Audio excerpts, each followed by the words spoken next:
The evacuation was carried out since lava began to flow from Mount Cumbre Vieja on Sunday. However, as of Tuesday, lava was still flowing towards the sea in the Spanish territory. So far, more than 6,000 people have been evacuated from the lava-traversed area. According to local officials, when the lava reaches the ocean, it can trigger a chemical reaction that causes an explosion and releases toxic gases. The Marine Service has created a 2-nautical-mile no-go zone in the area where the lava flows. The zone was created to prevent people watching from ships as well as to prevent the public from being affected by the gas.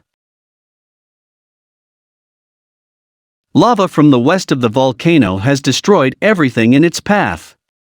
By Tuesday morning, lava had covered 103 hectares and destroyed 166 homes, according to the European Union's Copernicus satellite monitoring.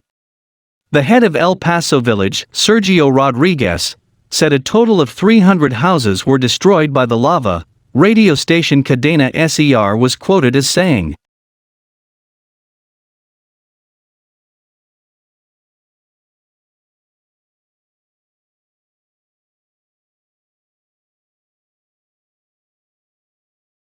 "There were no fatalities in this series of events, but video footage shows how lava covered roads, farmlands and swimming pools on this tourist destination island."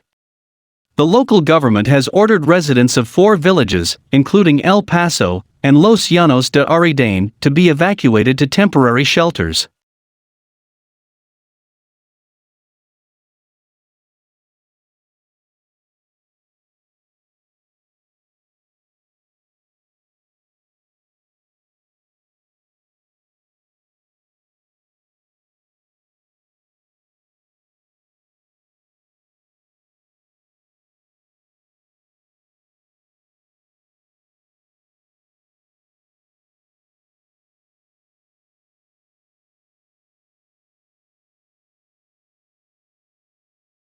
Mount Cumbre Vieja is located in the southern part of the island of La Palma, which is inhabited by about 80,000 people.